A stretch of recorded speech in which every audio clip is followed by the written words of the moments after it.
नमस्कार दोस्तों, AIBCA TV में आपका स्वागत है। और आज का जो विषय है वो ये है कि कृषि विज्ञान विषयों में SRF, ARS, net, JRF, PhD और बैंक और कृषि राज्य स्तर की कृषि सेवाओं की तैयारी कैसे किया जाए, इस विषय पर विस्तार से चर्चा करने के लिए हमारे बीच में उपस्थित है हमारे panellist doctor AK Yadav, associate professor agriculture economics, PG college Ghazipur, doctor K Patel ji, agriculture engineering, doctor SS Yadav ji जो एग्रोनॉमी के असिस्टेंट प्रोफेसर हैं, और उसी क्रम में उपस्थित है आदरणीय डॉक्टर योगेश कुमार जी जो प्लांट पैथोलॉजी के असिस्टेंट प्रोफेसर हैं। और हम ये कार्यक्रम आज लाए हैं बच्चों के, जो हमारे छात्र हैं, उनकी सुविधा को ध्यान में रखते हुए उनके बहुत सारे ईमेल और फोन हमारे पास आए।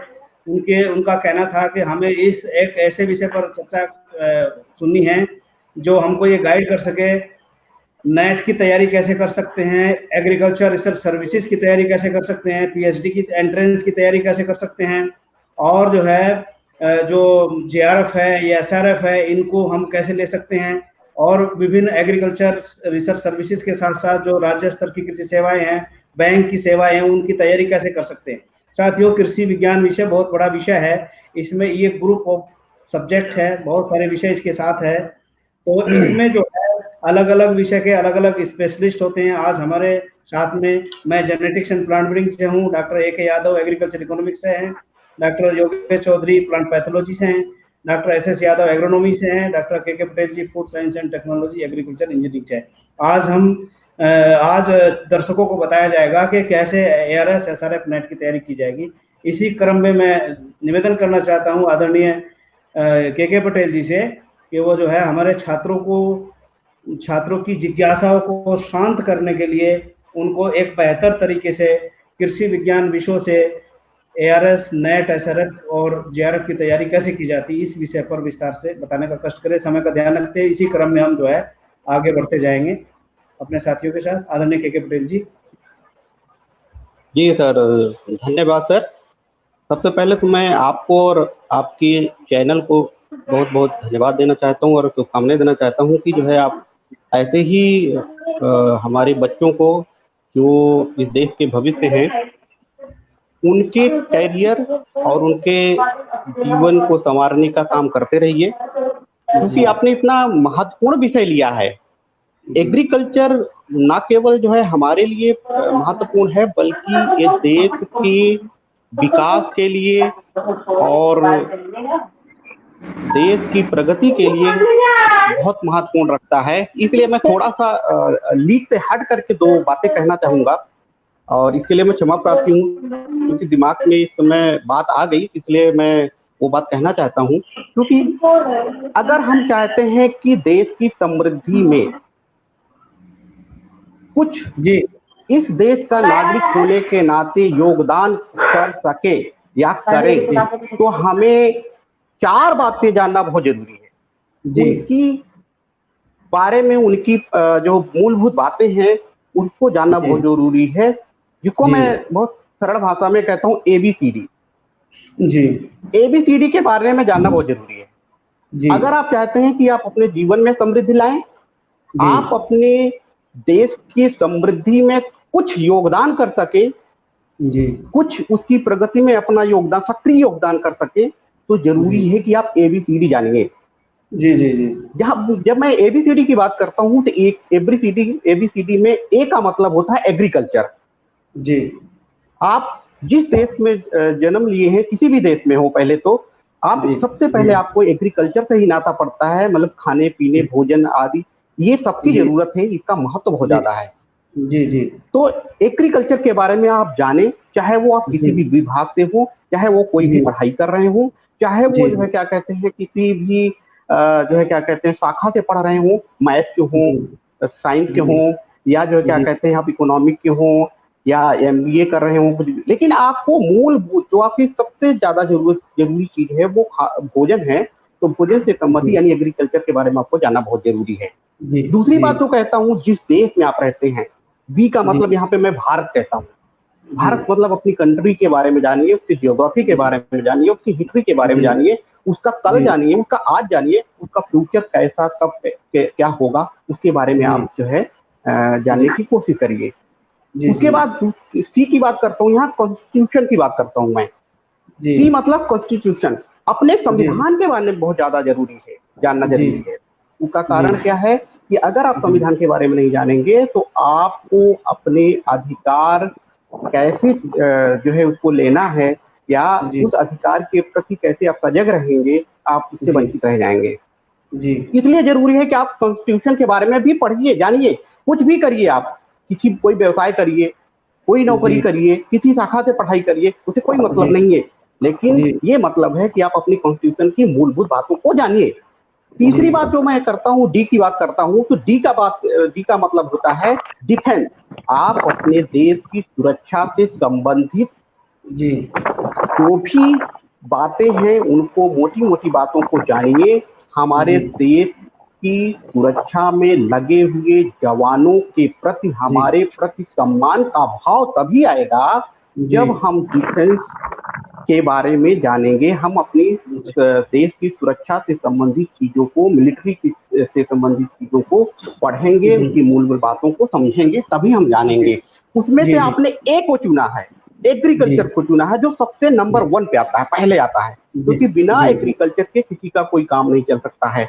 अब जी उस जी एग्रीकल्चर में भी आपने एक जो है निश्चित डायरेक्शन में टॉपिक को रखा है कि जो बच्चे जी पढ़ाई कर रहे हैं, जी जो बच्चे बीएससी कर चुके हैं या जो बच्चे एमएससी कर चुके हैं, जी वो आगे की पढ़ाई करना चाहते हैं और उनको जेआरएफ, जी और जो बच्चे एमएससी कर चुके हैं उनको एसआरएफ देना है, जेआरएफ, एसआरएफ, नेट, एआरएफ और पीएचडी देना है, तो उनको कैसे तैयारी करनी चाहिए। तो अब मैं जी जी इसकी मूलभूत बातों पे आता हूँ जो आपका विषय है। जी सर जी सबसे सर पहले तो मैं ये कहना चाहता हूँ कि जो बच्चे एमएससी कर चुके हैं, जो बच्चे एमएससी कर चुके हैं उनके लिए, जी सर कहीं से साउंड आ रहा है, थोड़ा डिस्टर्बेंस हो रहा है। तो जो बच्चे एमएससी कर चुके हैं वो यदि जेआरएफ और एसआरएफ देना चाहते हैं, या कहिए कि वो पीएचडी करना चाहते हैं, जी तो उनको ये जानना जरूरी है कि हमारे लिए रास्ते कौन कौन से हैं पीएचडी करने जी के लिए। जी तो जी मैं इसके बारे में ये बताना चाहता हूँ, पीएचडी करने के आपके पास 3 मेन रास्ते हैं जिसके द्वारा जी आप पीएचडी एनरोल कर सकते हैं और कहीं से कर सकते हैं। पहला रास्ता है कि आप जी जेआरएफ या एसआरएफ को क्वालिफाई करिए, जी और उसके बाद जो है क्या कहते हैं, आप पीएचडी में किसी भी इंस्टीट्यूट से, किसी भी यूनिवर्सिटी से या किसी भी आईसीआर इंस्टीट्यूट से एनरोल करिए। और फिर उसके जी बाद उसमें जो आपको स्टाइपेंड मिलता है, स्कॉलरशिप मिलता है, उसकी उसको लेते हुए, ग्रहण करते हुए की मदद से अपनी इकोनॉमिक जरूरतों को पूरी करते हुए उसके थ्रू आप जी पीएचडी करिए। दूसरा रास्ता है आपका जी यूनिवर्सिटी इंस्टीट्यूट में जो सेल्फ अपना इंटरनल एग्जाम करवाते हैं, उनके द्वारा जो है क्या कहते हैं, डायरेक्ट जी एग्जाम दे करके, वहाँ इंटरव्यू दे करके, परीक्षा जी दे करके आप डायरेक्ट सेलेक्ट हो सकते हैं। तीसरा जी है जी आरए और एसआरएफ के पद पर किसी प्रोजेक्ट में काम करते हुए, अगर जी आप जी कहीं किसी प्रोजेक्ट में इंटरव्यू दे करके घुस जाते हैं, जो मिनिमम 4 साल का प्रोजेक्ट है, वहाँ जी रहते हुए आप जी कहीं भी किसी दूसरी यूनिवर्सिटी से एनरोल कर सकते हैं, जी और आपको फेलोशिप भी मिलती रहेगी, और आप जहाँ कहीं भी जो है एनरोल किए होंगे वहाँ से जी सुपरवाइजर आपका एक जो है बन जाएगा, और एक को सुपरवाइजर आपका पीआई बन जाएगा, और इन दोनों लोगों के गाइडेंस में आप जी अपनी प्रोजेक्ट के किसी सब टाइटल पे पीएचडी जी कर सकते हैं। कर अब सकते बात ये हैं जी आती है कि इसमें इकोनॉमिक की बात आती है, स्टाइपेंड कैसे मिलेगा, फेलोशिप जी कहाँ से कैसे मिलेगी। जी तो इसमें जो है क्या कहते हैं, और कौन कौन कराता है, जी जेआरएफ जी और एसआरएफ का जो जी एग्जाम होता है, यूजीसी नेट जेआरएफ और एसआरएफ का एग्जाम कराती है, सीएसआईआर भी कराती है नेट और जी जेआरएफ का एग्जाम कराती है, आईसीएमआर जी कराती है, जी आईसीएआर कराती है। लेकिन जी हमारा जी जो मेन फोकस है वो जी ICAR, Indian council of agriculture research के थ्रू जी जो भी जी जो है एग्जाम जेआरएफ और एसआरएफ के लिए कराया जाता है, उसकी जी तैयारी कैसे की जाए। जी जी जी तो इसमें जो हम बताना चाहते हैं, इसमें जो जेआरएफ का जो पेपर होता है, जेआरएफ और एसआरएफ। तो पहले तो ये समझना, जो भी इसमें दो बातें हैं, जेआरएफ है जी और जी एक एसआरएफ है। एसआरएफ जेआरएफ और जी जी एसआरएफ में क्या डिफरेंस है?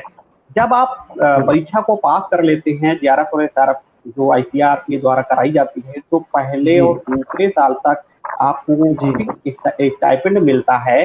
वो जी स्टाइपेंड जो है क्या कहते हैं, अब तो बढ़ गया है, 35,000 हो गया है, तो 2 साल तक जी सेम रहता है। फिर उसके बाद जी जी अगर आपका असेसमेंट सही रहता है, दोनों साल का परफॉर्मेंस अच्छा रहता है, तो उसे प्रमोट जी करके या जी सारफ की तरफ जो है मूव कर दिया जाता है, और आपका स्टाइपेंड भी बढ़ा दिया जाता है। जी जी तो जी बात तो ये होगी कि स्टाइपेंड कैसे मिलेगा। अब इसकी तैयारी कैसे करेंगे? जी जो जेआरएफ और एसआरएफ का आईसीआर के द्वारा जो पेपर कराया जाता है, उसमें जी एक पेपर कराया जाता है, वो होता है ऑब्जेक्टिव टाइप का क्वेश्चन होते हैं, और वो जी कंप्यूटर बेस्ड टेस्ट होता है।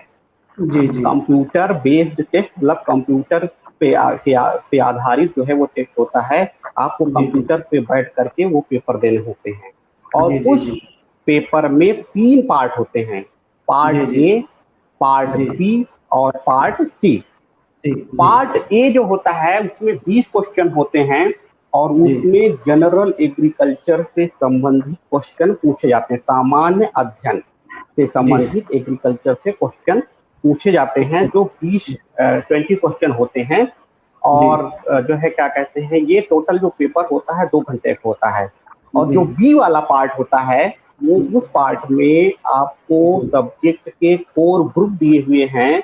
जी उस कोर ग्रुप में आपको जो है क्या कहते हैं, सब्जेक्ट चुनने हैं। मान लीजिए कि आप कोई एक कोर ग्रुप चुनते हैं, तो उस कोर जी ग्रुप में 1 2 या 3 या 4 5 सब्जेक्ट होते हैं। उन सब्जेक्ट से संबंधित 50 ऑब्जेक्टिव क्वेश्चन दिए जाते हैं, और उस जी जी ऑब्जेक्टिव क्वेश्चन को आपको सॉल्व करने होते हैं। फिर उसके बाद जी आता सर है कि जी पार्ट सी। पार्ट सी में क्या होता है सर, कि सब्जेक्ट में जी आपको स्पेशलाइजेशन करना है। जैसे जी जी किसी सब्जेक्ट में आपको पीएचडी करनी है, मान लीजिए आपने फूड साइंस एंड टेक्नोलॉजी में पीएचडी कर रहे हैं, तो इसमें सिर्फ जी और सिर्फ फूड साइंस एंड टेक्नोलॉजी के ही सब्जेक्ट क्या कहते हैं क्वेश्चन होंगे, और वो 50 नंबर के होंगे। और जी ये जी जो है क्या कहते हैं, इसकी जो ड्यूरेशन हमने बता दिया कि जो है 2 घंटे के लिए होती है। और इनके लिए जो है कुछ बुक्स हैं, वो बुक्स जी हम आपको जो है अ, बताएंगे। जनरल एग्रीकल्चर की कुछ ऐसी बुक आ रही है, जैसे कि डॉक्टर एस आर कांतवा की बुक है, जी एस आर ढाका की बुक है, जी जी और टी रेड्डी की बुक है। तो जनरल एग्रीकल्चर के लिए ये सारी बुक हैं, जिनको जो है जी बच्चे तैयारी कर सकते हैं। बाकी जी जी जो है क्या कहते हैं, मैं आगे और बात करूंगा। हमारे जी बहुत जी सारे अब मैं पैनलिस्ट यहाँ और पे बढ़ बैठे जाते हैं, हैं आपसे थोड़ा थोड़ा मैं हाँ हाँ नहीं नहीं अब मैं ये जो आपने बात कही है कि जो ना ए और बी दो दो पोर्शन होते हैं। एक ऑब्जेक्टिव टाइप होते हैं और इसमें जी जो जी जनरल एग्रीकल्चर का विषय है और एक सब्जेक्ट का विषय है। यानी हम्म जो जिस विषय की तैयारी करना चाहता है तो उसको अपना जो सब्जेक्ट का जो ज्ञान है जो सिलेबस है वो तो अध्ययन करना ही करना पड़ेगा।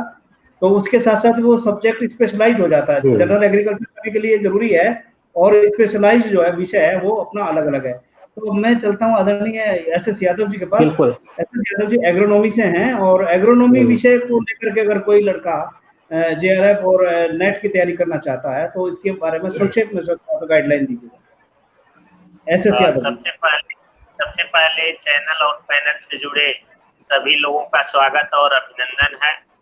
और जी डॉक्टर जी का विशेष आभार, इन्होंने ये मौका दिया जी इस चैनल से जुड़ने का। तो जी सबसे जरूरी चीज, तो सबसे मुख्य विषय है आज का, इसमें जो बीएससी एजी किया हुआ छात्र जी एमएससी में प्रवेश के लिए नेट जी या जेआरएफ कैसे एडमिशन या प्रवेश पाए, जी उसके बारे में ये चीज है। जैसे जेआरएफ के लिए जो आईसीआर करवाती है उसपे ग्रुप जी है। ग्रुप में जी ऐसे सब्जेक्ट ग्रुप हैं जिसमें जी इकोनॉमी एक टीचर ग्रुप है जिसका जी कोड जी 5 है, 5। जी तो ये जो इकोनॉमी या कोई भी ग्रुप हो, उसमें जो जी एक पोर्शन होता है, एक यूनिट, वो जी सभी में कॉमन है। जो जी यूनिट जी फर्स्ट होता है वो जनरल एग्रीकल्चर का होता है। वो जो जी जी जनरल जी एग्रीकल्चर का होता है उसमें सभी सब्जेक्ट इंक्लूड होते हैं, चाहे वो जी जी एग्रोनॉमी हो चाहे इकोनॉमिक्स जी हो। चाहे प्लांट जी प्रोटेक्शन के सब्जेक्ट्स हो, तो सभी जी उसमें जी इंक्लूड होते हैं। जो पहली यूनिट जी होती है, मतलब कि जी इकोनॉमी की बात करें, इसमें 9 यूनिट्स हैं। तो 9 जी यूनिट्स में जो जी कॉमन है वो जी यूनिट पहली है, जो सभी में होता जी है, सभी ग्रुप में। उसके जी अलावा जी जो ग्रुप है उसमें जो सब्जेक्ट की बात करें, पहला जो ग्रुप होता है उसमें प्रिंसिपल्स ऑफ एग्रोनॉमी, जो जी कोर्स जी में मोस्टली लेवल पे छात्र पढ़े हुए हैं। ये कोर्स प्रिंसिपल्स ऑफ एग्रोनॉमी का कोर्स जी उसमें है। इसके बाद की जो यूनिट है उसमें फील्ड क्राफ्ट है, जो क्राफ्ट प्रोडक्शन जी करे हुए हैं। जी उसके अलावा ड्राई लैंड एग्रोनॉमी है, डॉक्टर साहब, फीड अपनी आवाज थोड़ा मैनेजमेंट। क्लियर कर लें। आवाज अपना एक बार माइक जो है ठीक कर लें। ये कान का लीड जो है, आवाज थोड़ा कट कट का आ रही है आपकी। आवाज एक बार टेस्ट कर लीजिए। जी आवाज तो आ रही होगी डॉक्टर साहब। हाँ, ठीक ठीक, आ गई आ गई आ गई। जी जी इसमें जो यूनिट वाइज है, तो छात्रों जी से मेरी ये सलाह है कि सबसे जी पहले पढ़ना क्या है, सिलेबस जाने उसका। अगर वो जी जी पाठ्यक्रम नहीं जानते कि पढ़ना क्या है, एग्जाम में पूछा क्या जाएगा, जब तक जी उनको ये जी सही ज्ञान नहीं होगा तब तक वो सही से प्रिपरेशन नहीं करेंगे। तो सबसे जी पहले जो सर यूनिट है उसमें दिया हुआ है, उसको विशेष जी रूप से देखें क्या पाठ्यक्रम जी और उसको जी कहाँ से पढ़ा जाता है। तो जी कहाँ से पढ़ा जाता है, इसके लिए मैं कुछ बुक जो सजेस्ट करना चाहता हूँ। जी इसमें से जो जनरल एग्रीकल्चर है उसके जी लिए कई एक बुक, जैसे कि अरुण जी कत्यायन की बुक है फंडामेंटल्स ऑफ जी एग्रीकल्चर, के 2 जी वॉल्यूम है, वॉल्यूम जी फर्स्ट, वॉल्यूम सेकेंड। तो जी जनरल एग्रीकल्चर का जो पोर्शन है, अरुण जी कत्यायन प्लस रमन्ना राव जी की जो बुक आती है आईसीआर के जी थ्रू जो निकाली हुई है, जी उसमें जी भी बहुत बड़ा पोर्शन मिलता है जो जनरल एग्रीकल्चर को कवर करता है। जी जी जी इसके अलावा जो कोर जो सब्जेक्ट है, जो जो जी बेसिकली इकोनॉमी से रिलेटेड सब्जेक्ट है, जी जो उसका सिलेबस है, उसके लिए जो बुक है प्रिंसिपल्स ऑफ एग्रोनॉमी की बुक, रेड्डी जी एंड रेड्डी की बुक है, जी एल्मेंदा एंड शंकर रेड्डी की बुक, बहुत जी ही अच्छी बुक है, उसका कोई अल्टरनेट नहीं है। उसके अलावा और भी प्रिंसिपल्स ऑफ इकोनॉमी की बुक है, जैसे एस आर जी रेड्डी की बुक। जी उसके जी अलावा ये principles and practices of economy. जी फील्ड क्राफ्ट के लिए बुक जो जी सजेस्ट करें एस आर रेड्डी की है, क्राफ्ट प्रोडक्शन की बुक। जी जी आईसीआर की एक बहुत अच्छी बुक है डॉक्टर राजेंद्र प्रसाद की, जी text book of field crop production, बहुत ही अच्छी बुक है, जी बहुत ही अच्छी बुक है वो, और उससे जी बहुत मदद मिलती है। तो ये जो फील्ड क्राफ्ट के लिए वो है। इसके अलावा जो पोर्शन जी वाइज है, जैसे सॉइल एंड सॉइल फर्टिलिटी के लिए जो बच्चे पढ़े, जो छात्र पढ़े, उसके जी लिए ये है, वो बहुत जी अच्छी जी बुक है।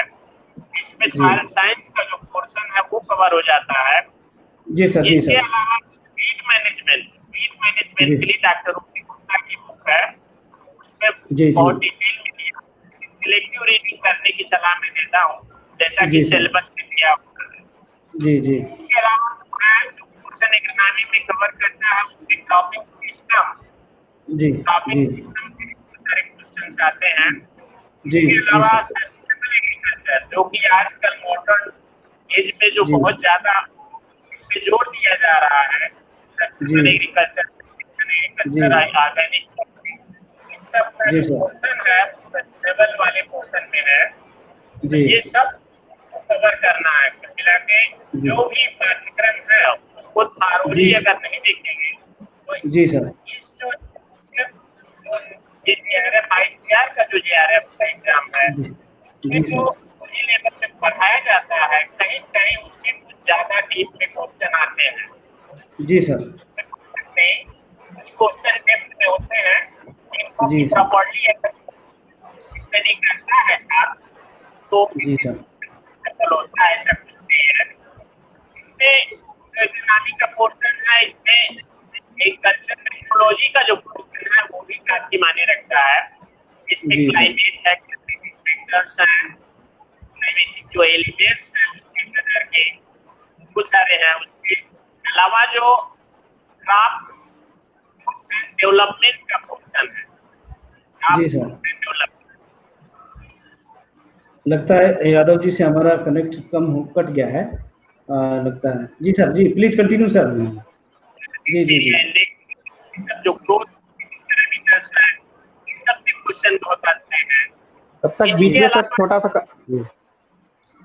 हम फिर बाद में लेंगे। एस यादव जी का संपर्क थोड़ा कट गया है, तो मैं चलता हूँ आदरणीय अरुण यादव जी के पास। Doctor Arun Yadav ji agriculture economics के हैं, तो एग्रीकल्चर इकोनॉमिक्स से जो है जनरल एग्रीकल्चर में क्या पोर्शन रहता है और किस प्रकार से जो है एग्रीकल्चर इकोनॉमिक्स सहायक होता है तैयारी करने के लिए। आदरणीय अरुण यादव। हेलो जी जी डॉक्टर साहब। सबसे पहले जी को बहुत थैंक्स करना चाहूँगा जी कि जी उन्होंने मेरी आवाज डॉक्टर साहब? जी आ रही आवाज है, आ गई सर, आ गई। मेरी जा रही है? हाँ हाँ आवाज आ रही है। अच्छा, आप बहुत धन्यवाद। आपने जी प्रोग्राम ऑर्गेनाइज किया है और बहुत जहाँ SRF और ARS आते हैं कि डॉक्टर ने डिस्कस किया है जी लेवल से दे उसमें कुछ पोर्शंस ऐसे हैं जैसे फार्म मैनेजमेंट हुआ, प्रोडक्शन इकोनॉमिक्स हुआ, जनरल इकोनॉमिक्स हुआ। तो जो फार्म मैनेजमेंट या प्रोडक्शन इकोनॉमिक्स वाला जी हाँ थोड़ा सा है जी जी जी जी। तो जो प्रोडक्शन इकोनॉमिक्स है और या फार्म मैनेजमेंट वाला पोर्शन है वो बच्चे विशेष तौर से ध्यान देंगे तो अच्छा कर जाएंगे। जो उसमें SRF या JRF और नेट वगैरह के लिए होते हैं वो पहले जैसा कि डॉक्टर SS जी ने बताया कि सिलेबस के हिसाब से तैयारी करेंगे तो बेटर होगा। जी जी जी। और सिलेबस के हिसाब से ही अपना प्रिपरेशन करेंगे तो बहुत अच्छा कर जाएंगे। उसके लिए तमाम बुक्स हैं according to syllabus. According to syllabus अगर बच्चे प्रिपरेशन करेंगे तो बहुत अच्छा करेंगे। जी जी जी जी सर। अभी एक लड़का सवाल पूछ रहा है। हाँ जी आपकी आवाज आ रही है। एक लड़का सवाल पूछ रहा है, छात्र हमारा भाई है, वो ये कह रहा है कि एग्रीकल्चर इकोनॉमिक्स के सवाल BHU में और PhD के एंट्रेंस में सबसे ज्यादा आते हैं, उसकी तैयारी कैसे करें? जी हाँ बिल्कुल आते हैं। सबसे ज्यादा BHU हुआ या जो कैटेट का एग्जाम हुआ और ARS हुआ, तो उसमें क्या है कि ARS की तो बात छोड़ दीजिए, लेकिन जो एंट्रेंस होते हैं PG में उसमें सबसे ज्यादा एग्रीकल्चर इकोनॉमिक्स के पोर्शन रहते हैं। तो उसमें जो प्रोडक्शन इकोनॉमिक्स है उससे बच्चे से मेरा यही वो अनुरोध है, जो प्रोडक्शन इकोनॉमिक्स है या फार्म मैनेजमेंट वाला पोर्शन है उसको प्रिपेयर अच्छी तरीके से करे तो वो बेटर कर ले जाएगा। फिर ये पूछ रहे हैं कि फार्म मैनेजमेंट की कौन सी किताब जो है पढ़ें, फार्म मैनेजमेंट की कौन सी किताब का अध्ययन किया जाए जिससे सारा पोर्शन कवर हो जाए? अच्छा तो उसके लिए फार्म मैनेजमेंट के लिए सबसे बढ़िया है फार्म मैनेजमेंट डॉक्टर SP डोडियाल की है, डॉक्टर SP डोडियाल। और एक है प्रोडक्शन इकोनॉमिक्स में है डॉक्टर VT राजू की। जी जी जी।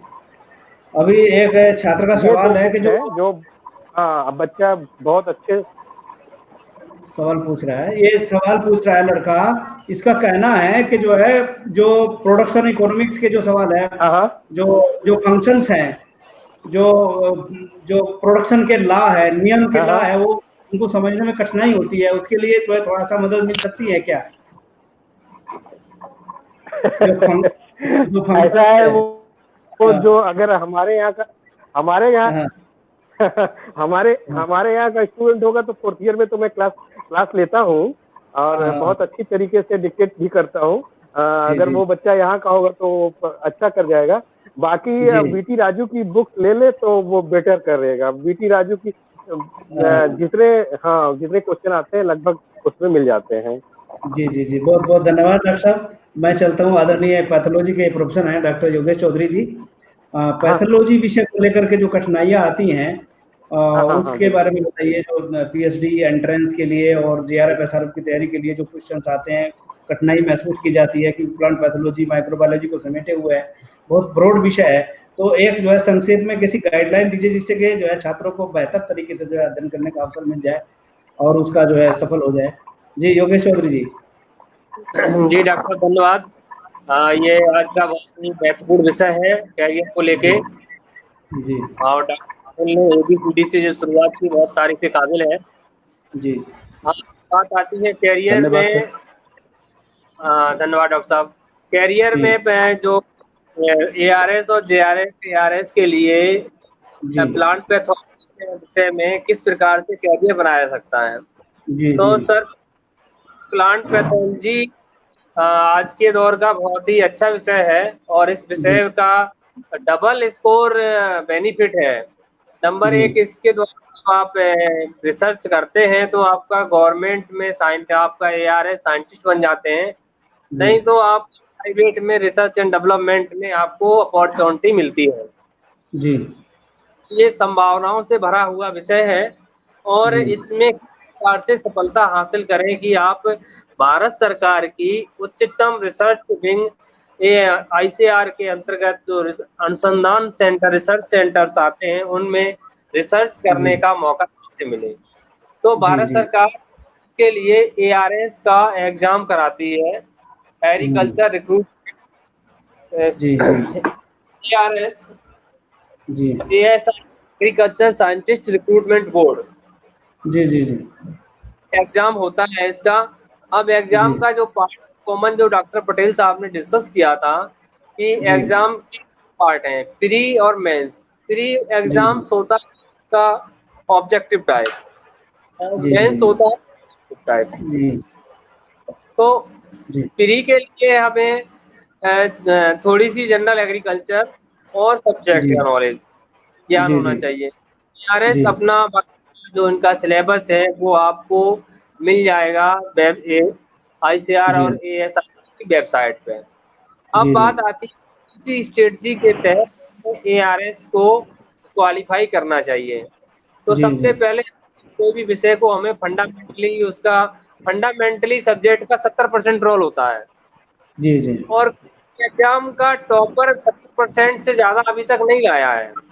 जी जी। तो अगर बेसिक थोड़ा सा आता है उसके बाद बेसिक कवर करते हैं आप, उसके बाद में मॉडर्न अप्रोच है जो इसकी प्लांट पैथोलॉजी की, उस पर ध्यान फोकस करते हैं तो आप बहुत अच्छी स्कोरिंग कर सकते हैं और आपका अच्छी स्कोरिंग के साथ आप साइंटिस्ट बनने की संभावना आपकी बन जाती है। तो सबसे आता है कि आपकी जो मेंस जैसे ही आप प्री क्वालिफाई करते हैं तो फिर मेन फोकस है आपका मेंस कैसे क्वालिफाई करें। तो मेंस का सिलेबस के आधार पे मतलब उसका यूनिट्स के आधार पे आप सर्वप्रथम history and principle of plant pathology. जी। तो आपकी हिस्ट्री और प्रिंसिपल ऑफ प्लांट पैथोलॉजी बहुत बेसिक यूनिट है, इससे मतलब महत्वपूर्ण है। इसमें हमें कौन कौन सी बीमारियां आए, कब कब आई, कौन से साइंटिस्ट ने कौन सी चीज की है, दैट पेनिसिलिन की खोज किसने की, कब की, उपयोग क्या है, और तो प्रकार से हमारे जो रिसर्च में इन्वेंशन क्या क्या हुए हैं, किस काम में और क्या है। उसके बाद आपका कि लेबोरेटरी एंड एनालिटिकल टेक्निक्स। जी जी। तो लेबोरेटरी एनालिटिकल टेक्निक्स में जैसे सपोज दैट एग्जांपल के तौर पे बोर्डो मिक्सचर कैसे बनता है, जी जी। बोर्डो मिक्सचर क्या क्या है, उनका मीनिंग क्या क्या है, उनका कंटेंट क्या क्या है, किसने इसकी खोज, कौन कौन सी डिजीज के अगेंस्ट में ये काम करता है। तो इस प्रकार से और उसकी टेक्निक्स है, जैसे स्कोर कल्चर है, ड्यूअल कल्चर है, सिंगल टेक्निक्स है, तो वो टेक्निक्स भी आती हैं और जिन्हें हमें PCR मेथड, तो ये मेथड्स के द्वारा एलिजा टेस्ट है, ICMS है, नॉर्थन टेस्ट है। फिर आता है physiological and molecular plant pathology. जी जी।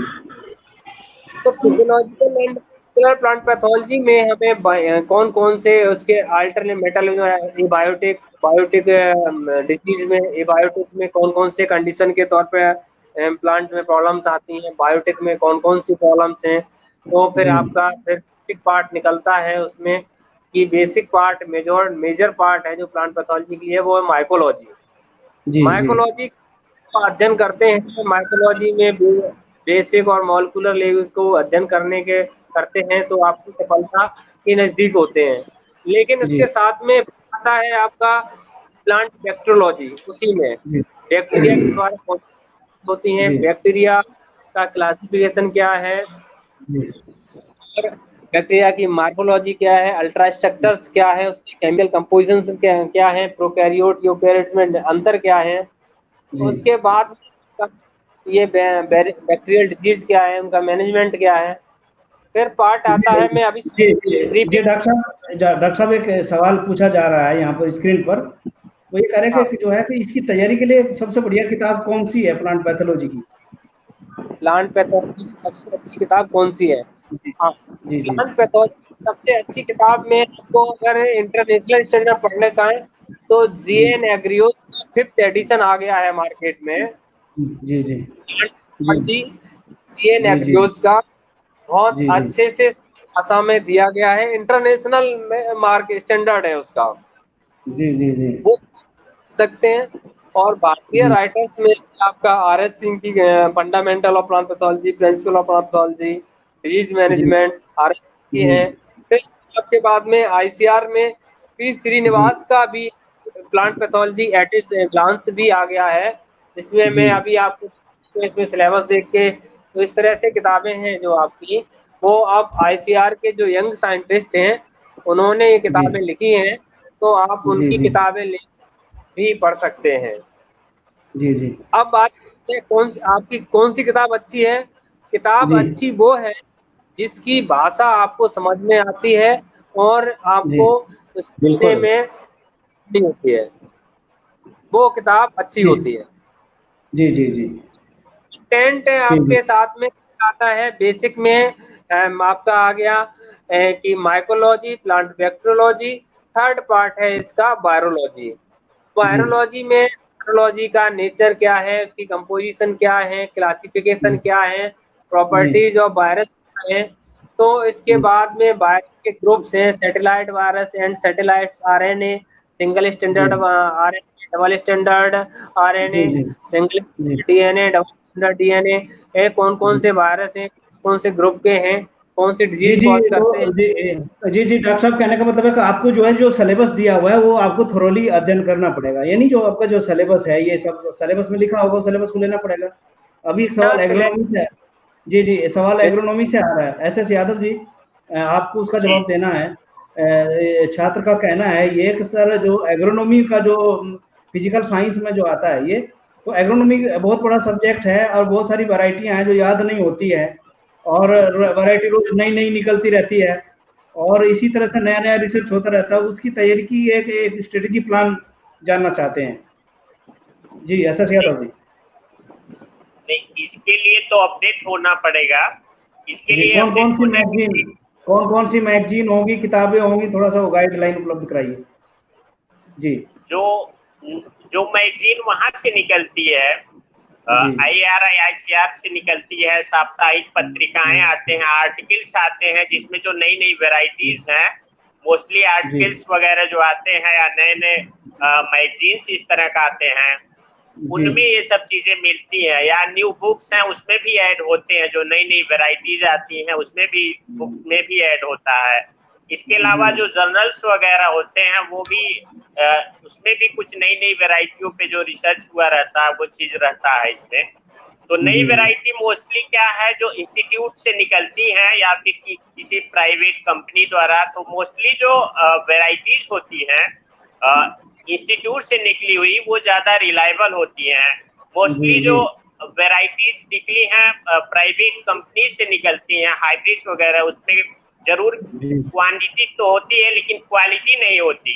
अभी जल्दी में क्या है, एक ब्लैक राइस जो ब्लैक राइस का जो हो रहा है जिसमें कि डायबिटीज के लिए जो डायबिटिक पेशेंट है उनके लिए बहुत फायदेमंद है, तो शुगर फ्री एक तरह से। तो वो जो वैरायटी है वो एक तरह से इंट्रोड्यूस हुई है, वो किसी इंस्टीट्यूट से नहीं निकली हुई है, जी तो जी नॉर्थ ईस्ट से वहां से इंट्रोड्यूस हुई। तो इस तरह से जानकारी कहीं कहीं से आती रहती है। तो हमेशा जो स्टूडेंट होता है, जो चाहता है जी कहीं हम आगे बढ़े, वो हमेशा अपडेट रहता जी है, कहीं कहीं से जानकारी जुटाता रहता है, चाहे जहां से, चाहे पेपर के माध्यम से, चाहे जनरल, जी चाहे जी मैगजीन्स, इन जी सब जी चीजों में कहीं कहीं वो चीज आती रहती है, जो नई चीजें होती रहती हैं।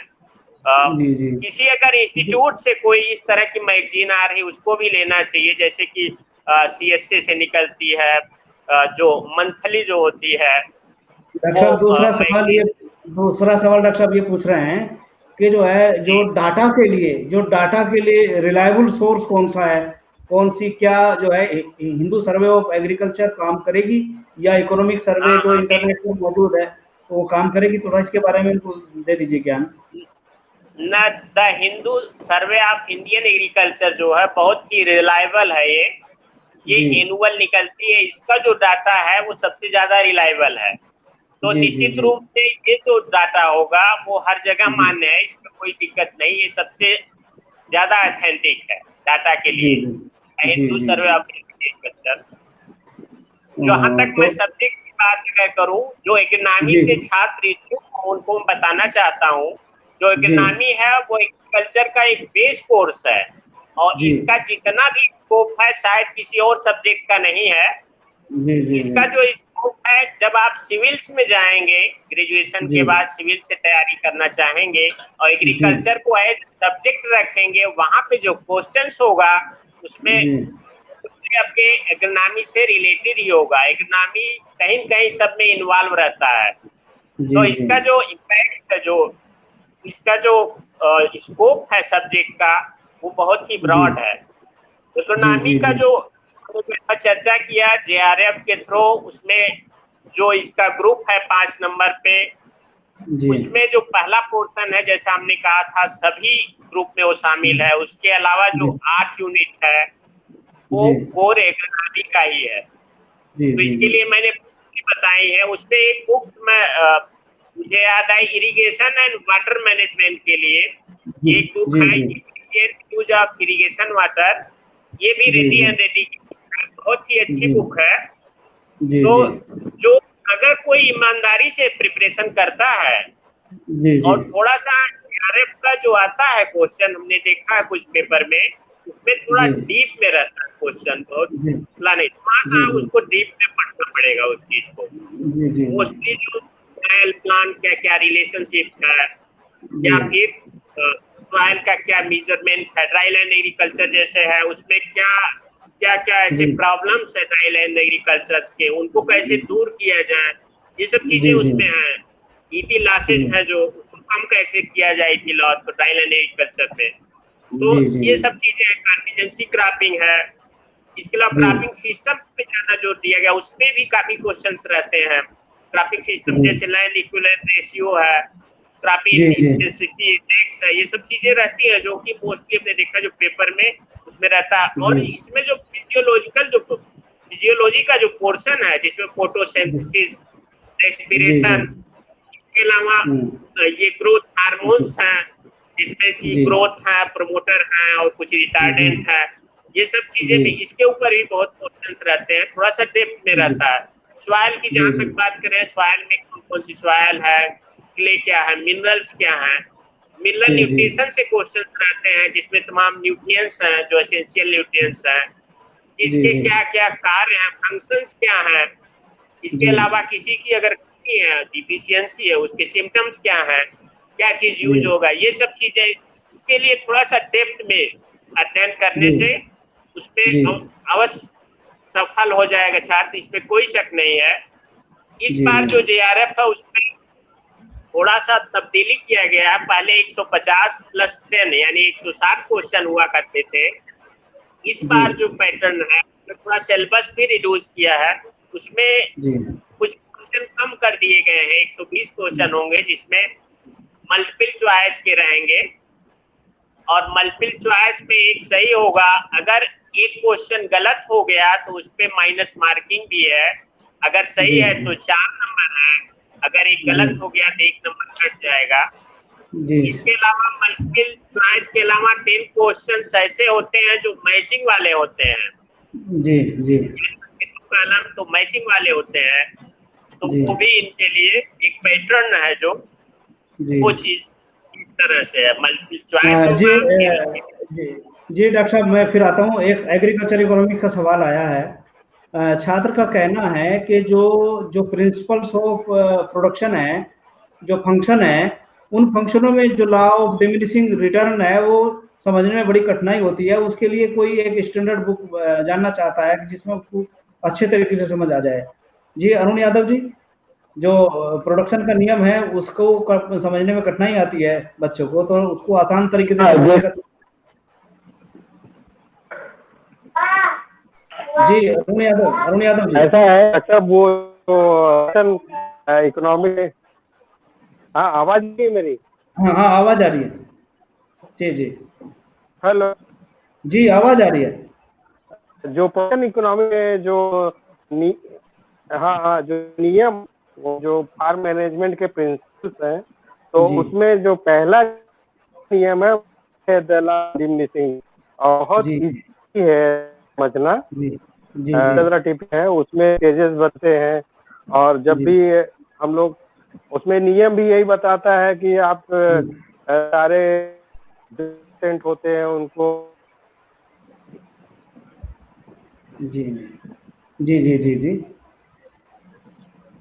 हाँ, लगता है यादव जी से हमारा कनेक्शन खत्म हो गया। फिर मैं चलता हूँ आदरणीय पटेल जी के पास।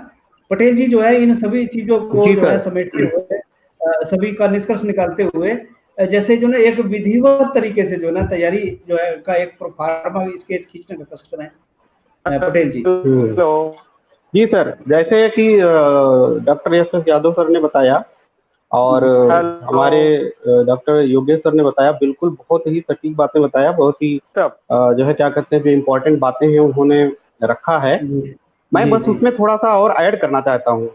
हेलो उसमें उसमें जो भी बच्चा तैयारी कर रहा है, जी जो भी बच्चा तैयारी कर रहा है, यारफ की हो, जेआरएफ की हो, या जी जो है कि नेट की तैयारी कर रहा हो, या हेलो किसी जी जी जी जी पीएचडी एंट्रेंस की तैयारी कर रहा हो, किसी यूनिवर्सिटी के लिए तैयारी कर रहा हो। देखिए, सबसे जी ज्यादा जरूरी क्या है कि हम जहाँ पे बातें कर रहे हैं कि कौन सी बुक को रेफर किया जाए या बुक का नाम बताया जाए, जी जी इसमें हेलो योगेश सर ने बहुत अच्छी बात कही। आप जो है क्या कहते हैं, देखिए, दुकान पे जाइए, बुक तो बहुत सारी अवेलेबल है। आप इंटरनेट पे जी बैठेंगे, सब्जेक्ट का नाम डालेंगे, हजारों बुक आ जाएंगी आपके पास, जी ढेर जी सारी बुक की लिस्ट आ जाएगी। आपको जी बुक के फेयर में नहीं पढ़ना है बहुत ज्यादा। जी जी ज्यादातर हाँ, बुक में डिफरेंस थोड़ा बहुत होता है, जरूर होता है, लेकिन कुछ ना कुछ नॉलेज सब बुक में होता है। आप दुकान पे जाइए, सबसे पहले आपको देखिए कि किस किताब की लिखाई, राइटिंग या लैंग्वेज या उसका जी जो मैनर है लिखने का, वो जी अच्छा आपके समझ में आ रहा है, आपके दिमाग पे छाप डाल रहा है। बुक जी सेलेक्ट करने का वो सबसे बेस्ट तरीका है जो डॉक्टर योगेश चौधरी सर ने बताया, कि जो जी है आपकी समझ में जो बुक आ जाए, जिसकी लैंग्वेज अच्छे से जी दी हो, टू दी पॉइंट डिस्क्रिप्शन दिया हो, आप उस जी बुक को आप सिलेक्ट करिए। ये तो नंबर एक बात हो गई। दूसरी बात है कि अब आपको कॉन्सेंट्रेट कहाँ करना है, जी where you have to concentrate during the preparation of any examination। आपको जी सबसे पहले देखना है कि आपका सिलेबस क्या है। जी सिलेबस को 1 से 2 बार 3 बार उसको अच्छे से पढ़िए। जी फिर उसके बाद आप जिस एग्जाम की तैयारी कर रहे हैं, जी जो आपका टारगेट है, उससे जी संबंधित पिछले कम से कम 5 साल का पेपर उठाइए।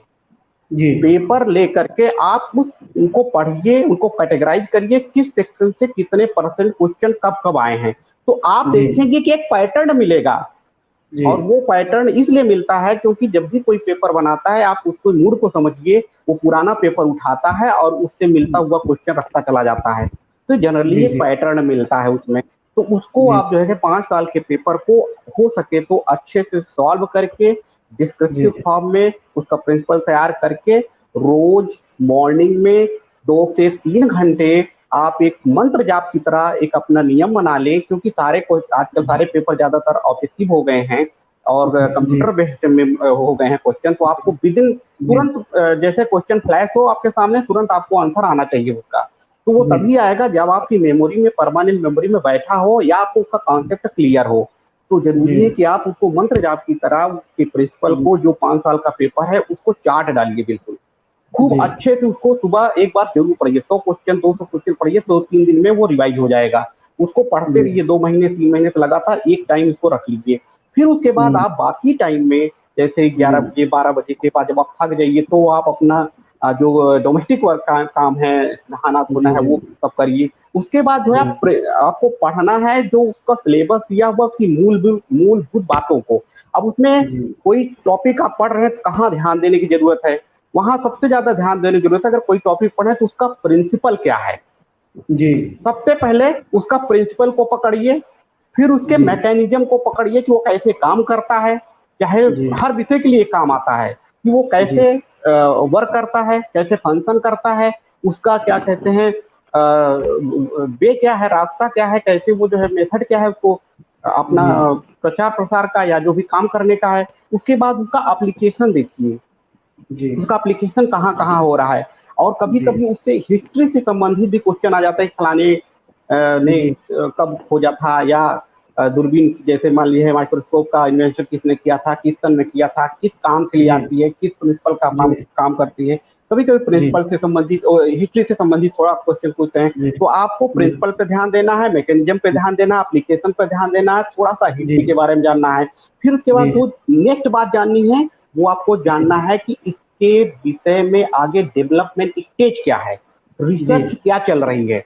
देखिए एक और बात इसमें बहुत अहम बात जोड़ना चाहेंगे, जो बच्चा तैयारी कर रहा है अगर उसकी जान पहचान का कोई IARI में बच्चा पढ़ रहा है, कोई दोस्त यार होते हैं, कोई न कोई पहुंच जाते हैं, IARI में सिलेक्शन हो जाता है, जो वहां नोट्स मिलता है, जो उनको पढ़ाया जाता है, कोशिश करेगा वो नोट्स मिल जाए, वो नोट्स IRI का नोट्स मिल जाए तो वो नोट्स को अच्छे से 1-2 बार पढ़े, क्योंकि ज्यादातर IRI में पेपर बनते हैं, IRI के प्रोफेसर या साइंटिस्ट बनाते हैं, वो जो पढ़ाए रहते हैं अपने बच्चों को वही बनाते हैं।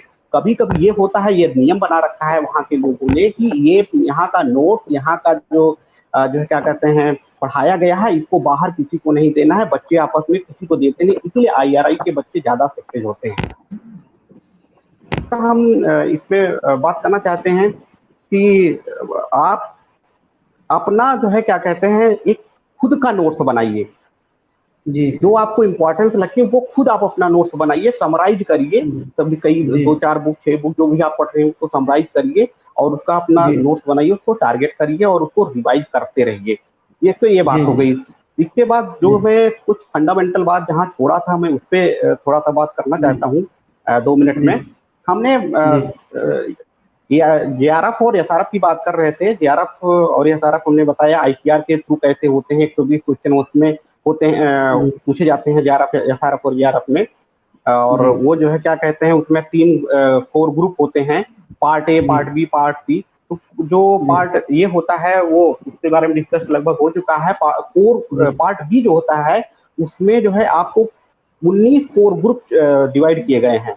उस 19 कोर ग्रुप में एक कोर ग्रुप से संबंधित जो है क्या कहते हैं आपको सेलेक्ट करना होता है, उसी से पेपर पूछे जाते हैं। और आप ये जानकर हैरान होंगे कि 73 सब्जेक्ट में जो है PhD कराई जाती है। और फिर जो कोर जो है बी आता है, जो पार्ट बी आता है उसमें 73 सब्जेक्ट हैं, यानी कि बच्चा 73 सब्जेक्ट में PhD करता है, स्पेशलाइजेशन उसमें से एक सब्जेक्ट चुन करके जो है क्या कहते हैं वो PhD दे सकता है। उसके बाद जो बात करते हैं यूनिवर्सिटी और इंस्टीट्यूट में, जैसे डायरेक्ट इंटरव्यू दे करके या वहाँ का इंटरनल एग्जाम दे करके क्वालिफाई करके यूनिवर्सिटी में प्रवेश कर जाता है, तो वो बच्चे को स्टाइपेंड कहाँ से मिले, वो अपनी जीविका या अपना खर्च कैसे चलाए, क्योंकि PhD का ड्यूरेशन काफी लंबा होता है और घर वाले भी थोड़ा सा जो है क्या कहते हैं तब तक काफी परेशान हो चुके रहते हैं कि कितना कब तक पढ़ेगा बच्चा, कब तक हम पैसे देते रहें।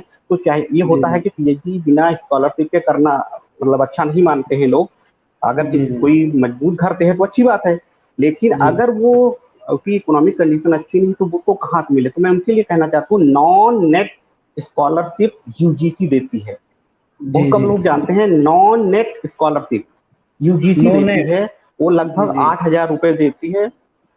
हाँ, उसका नाम है नॉन नेट, मतलब जो लोग नेट नहीं किए हैं, नेट नहीं क्वालिफाई हैं, JRF SRF नहीं क्वालिफाई हैं, हाँ, वो उनके लिए यूजीसी जो है क्या कहते हैं 8,000 रुपए देती है। वो बहुत सालों से 8,000 है। जी तो वो 8,000 रुपए देती है। अगर उसको अप्लाई करेंगे अपने पीआई से, जो सुपरवाइजर है उनसे फॉरवर्ड करा करके भेजेंगे, तो यूजीसी पर मंथ जो है 8,000 रुपए देती है। जी दूसरा जी एक पीएचडी का और रास्ता बताया था, आरए और एसआरएफ के थ्रू। अगर 4 साल का कहीं प्रोजेक्ट है, आप उसमें कोशिश करिए, एमएससी कर चुके हैं जी उसमें सेट हो जाए। और ये जो है सारा आपको जो है क्या कहते हैं पद मिलेगा। 35,000 रुपए पहले और दूसरे साल देते हैं, फिर 38,000 रुपए बाकी साल में जो है आपको पैसा मिलता है। उसमें एक एक प्रोविजन होता है कि आप अगर 4 साल या 4 साल से अधिक के प्रोजेक्ट में हैं, जी तो आप जी यूनिवर्सिटी से एनरोल कीजिए और फिर आप जो है पीजी आप सकते हैं। तो ये भी एक बहुत अच्छा रास्ता होता है जी कि हमने किया था। हम रिसर्च एसोसिएट रहते हुए हमने जो है क्या जी कहते हैं पीएचडी किया था। तो जी कहने और उसमें आप एंट्री कैसे करेंगे, उसमें 1 या 2 पेपर पब्लिश होने चाहिए एमएससी के साथ में। अगर आपने एमएससी क्वालिफाई किया है और 2 पेपर हैं, तो आप जो है इंटरव्यू दीजिए, थोड़ा तैयारी करके जाइए। सिलेक्शन जो है क्या कहते हैं प्रोजेक्ट में हो जाता है। तो एक तो ये बात थी। अब दूसरी जो बात हम करना चाहते हैं नेट के लिए, नेट में एक तो हो गया जेआरएफ और एसआरएफ, दूसरा है कि नेट और एआरएस की बात करते हैं। डॉक्टर यशस यादव सर ने काफी बता दिया है कि उसमें 150 क्वेश्चन होते हैं, मल्टीपल चॉइस क्वेश्चन होते हैं, और 57 डिसिप्लिन में आप नेट क्वालिफाई करते हैं। 57 डिसिप्लिन है जो नेट क्वालिफाई करते हैं, और इसके लिए जनरल के लिए 50% जो है मार्क्स लाने होते हैं, ओबीसी के लिए जनरली 45% है, और एससी एसटी के लिए 40% मार्क लाने होते हैं।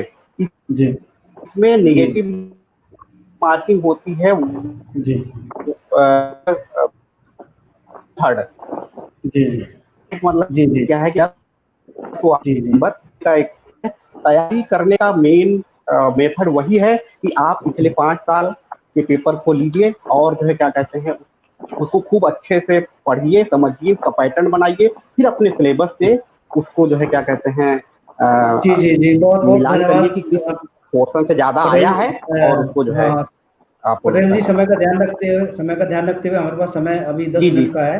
हम जो है एक सवाल एग्रोनॉमी हाँ से हाँ जी फिर जी आया सर, है। एग्रोनॉमी से सवाल ठीक ये ठीक आया सर। है कि जो क्रॉप फिजियोलॉजी का पोर्शन है और इकोनॉमिक बॉटनी से क्या मैच करता है, क्या इकोनॉमिक बॉटनी ठीक रहेगा एग्रोनॉमी के साथ, कौन कौन सा कंटेंट देना होगा? एस यादव सर जी इसका जवाब दे दीजिए।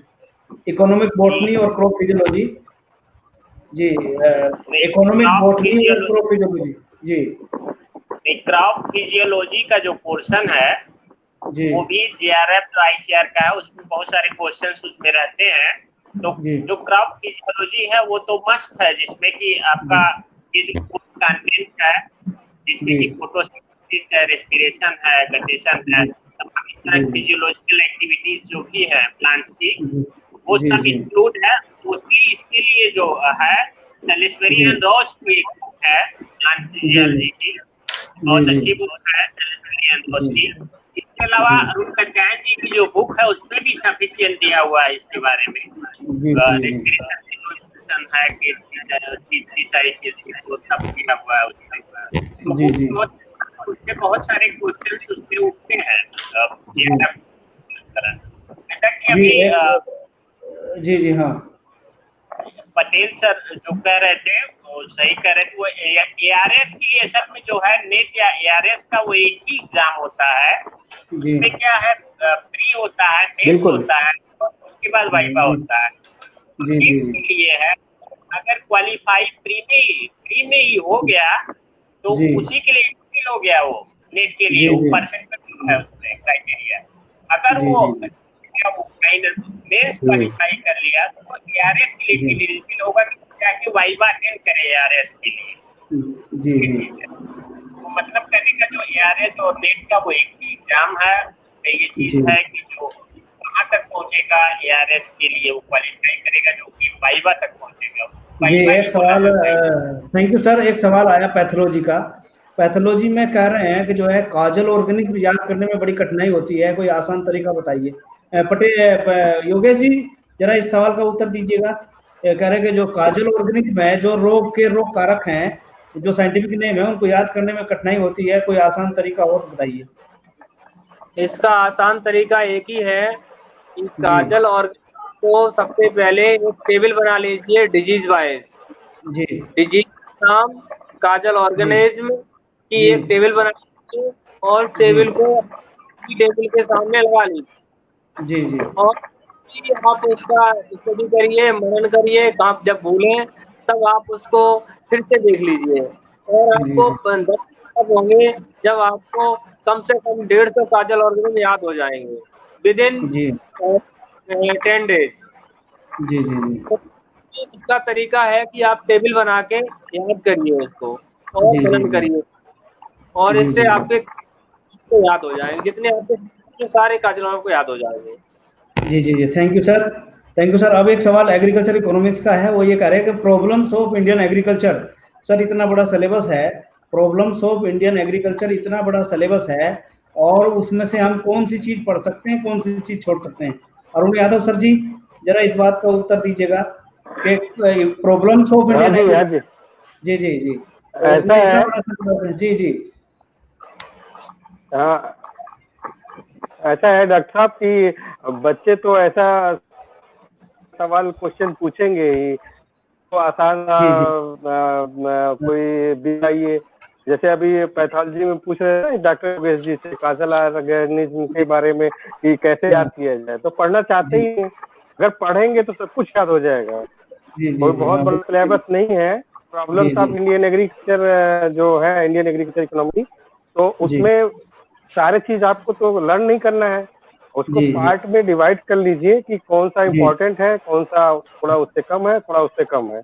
तो उस जी हिसाब जी से आप तैयारी करेंगे तो आप बेटर कर ले जाएंगे। जी जी जी thank you sir, thank you sir, बहुत बहुत बहुत धन्यवाद। समय हमारे पास 4 सर मिनट का सर है। मैं कुछ कहना चाह रहा हूँ। हाँ मैं पटेल जी की ओर चलता हूँ, कंक्लूजिंग रिमार्क के लिए सर मैं 4 मिनट का समय है, आप उसमें जाए जी। आप ही के पास आ रहा हूँ पटेल जी। इन सब बातों को समेटते हुए, लड़कों की छात्रों की हाँ समस्याओं को हाँ देखते हुए, हाँ सर बस आप मैं कंक्लूजन की ओर चलिएगा, कंक्लूजन निकाल दीजिए सर इसका पूरा। जी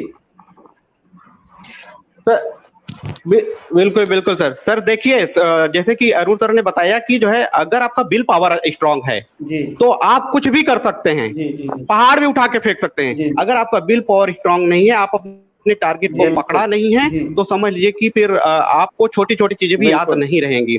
तो विल पावर होना बहुत जरूरी है। मैं यही कहूंगा बिल्कुल कंक्लूजन के लिए, मैं जो आप कह रहे हैं मैं यही कहूंगा, एक बहुत छोटा सा एक जो है जी पोयम है, किसी राइटर ने बहुत खूब कहा है, गोज द ईव एंड जी comes demand, such the end of life as it बार्न।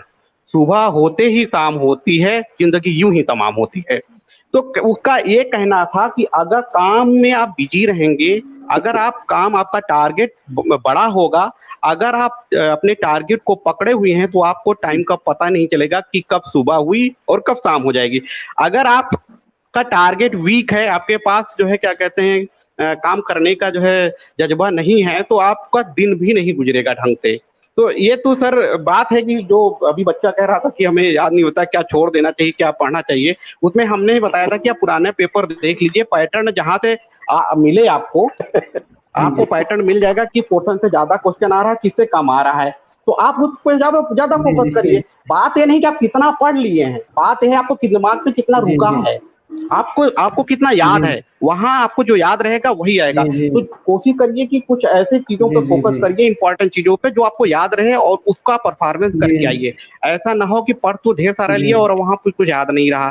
तो बस यही है, बस कुछ बातें लेकिन फिर भी सर इसमें छूट गई, जैसे बीएससी से बच्चों जी को जी संबंधित जो बातें थी, उनका जीआरएफ का कैसे निकले, वो जी बैंकिंग तरफ कैसे जाएं। तो कम टाइम थोड़ा सा कम रहा, जी तो मैं आशा करता हूँ और आपसे निवेदन भी करता हूँ कि एक का पार्ट 2 लाइएगा, तो उसमें और बातें जिक्र जी होंगी, जी जी क्योंकि जो है बहुत जी जी जी काफी बहुत जो बहुत है धन्यवाद। ये जी ब्रॉड जी बहुत सेक्शन है। बहुत ओके धन्यवाद, सर। लंबा विषय है। जी जी बहुत बहुत धन्यवाद, समय समाप्ति हम्म। की ओर है। मैं एक बात करना चाहता हूँ, साथियों जितने भी दर्शक हमारे इस टीवी चैनल को देख रहे हैं, मैं सबसे निवेदन करता हूँ, यदि आपका कोई सवाल हो, आपका क्वेश्चन हो, तो 9415973984 जो हमारी स्क्रीन पर चल रहा है, इस पर हमें व्हाट्सअप कर सकते हैं और हमें कॉल भी कर सकते हैं। आप अपनी समस्या हमारे यहाँ तक भेज सकते हैं, क्योंकि मैं जेनेटिक्स एंड प्लांट ब्रीडिंग से हूँ। जेनेटिक्स एंड प्लांट ब्रीडिंग का पेपर बड़ा महत्वपूर्ण होता है, ये भी, इसके संबंध में भी मैं बहुत सारी बातें बता सकता हूँ आपको, और मुझसे व्हाट्सएप से भी आप ले सकते हैं जानकारी। तो साथ ही साथ एक मैं ये बताना चाहता हूँ कि ये हमारा जो कार्यक्रम है, ये आपकी समस्याओं के समाधान के लिए बनाया गया है। दबे कुचले वंचित समाज की समस्याओं के समाधान करने के लिए बनाया गया है और इसमें सभी लाभ उठा सकते हैं। आज ये विषय हमने कृषि विज्ञान विषय से पढ़ाई करने वाले छात्रों के लिए हमने रखा था, उनकी डिमांड पर रखा था, उनकी ये मांगे थी। वो ये कह रहे थे कि हमें जो है किस प्रकार से नेट, जेआरएफ, एसआरएफ और पीएचडी की तैयारी की जाए। और ये सवाल जो है टॉपिक बहुत बड़े-बड़े टॉपिक हैं, ये एक दिन में समेटना बड़ा मुश्किल है। फिर से हम जो है इसको कई पार्ट में लेकर के आते हैं। एक दिन हम केवल खाली एआरएस की तैयारी कैसे करें उस पर लेकर के आएंगे, एक दिन केवल हम जो है जेआरएफ की तैयारी कैसे करें उसको लेकर के आएंगे, एक दिन हम पीएचडी एंट्रेंस विभिन्न एग्रीकल्चर यूनिवर्सिटीज में कैसे होते हैं उसको लेकर के आएंगे, एक दिन हम खाली जो है जो इंटरमीडिएट लड़के पास हैं उनको बीएससी एजी के लिए एंट्रेंस की तैयारी कैसे करें उसको लेकर के आएंगे। हम लगातार विभिन्न सप्ताह में सप्ताह दर एक कार्यक्रम लेके आएंगे और आज ये कार्यक्रम यहीं पर समाप्त होता। मैं सभी का हार्दिक स्वागत अभिनंदन करता हूँ। इस हमारे कार्यक्रम को देखते रहिए, सुनते रहिए, साथ ही साथ जो है शेयर भी करते रहिए। बहुत बहुत धन्यवाद। धन्यवाद सर। धन्यवाद।